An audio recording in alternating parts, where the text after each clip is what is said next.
بسم اللہ الرحمن الرحیم۔ السلام علیکم ورحمۃ اللہ وبرکاتہ۔ مرحوم کی نمازوں اور روزوں کے فدیہ کا حکم۔ اگر مرحوم نے اپنی قضا نمازوں اور روزوں کے فدیہ ادا کرنے کی وصیت کی تھی تو اس صورت میں اس کے ترکہ کے 1/3 حصہ سے فدیہ کی رقم نکال لی جائے۔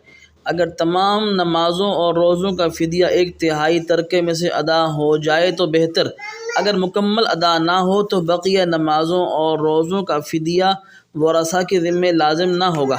تاہم اگر وہ بطور تبرع مرحوم کی بقیہ فوت شدہ نمازوں اور روزوں کی طرف سے فدیہ دینا چاہیں تو یہ ان کی طرف سے احسان ہوگا، اور اگر مرحوم نے فدیہ کی وصیت نہیں کی تو شرعاً ورثاء پر ان نمازوں اور روزوں کا فدیہ ادا کرنا لازم نہیں۔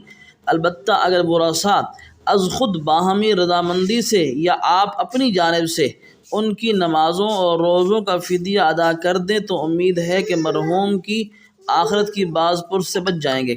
ایک روزے کا فدیہ ایک صدقہ فطر کے برابر ہے، اور ایک نماز کا فدیہ بھی صدقہ فطر کے برابر ہے، اور روزانہ وتر کے ساتھ ملا کر کل 6 نمازیں بنتی ہیں، تو ایک دن کی نمازوں کے فدیے بھی 6 ہوئے، اور ایک صدقہ فطر تقریباً 2.25 کلو گندم یا اس کا آٹا یا اس کی موجودہ قیمت ہوگی۔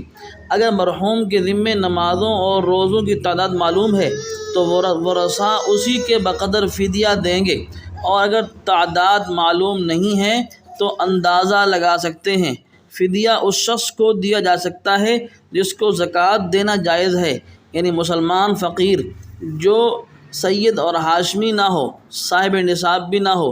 لہذا اگر ورثاء مرحوم کی نمازوں اور روزوں کا فدیہ ادا کرنا چاہیں تو مذکورہ طریقے پر کر سکتے ہیں۔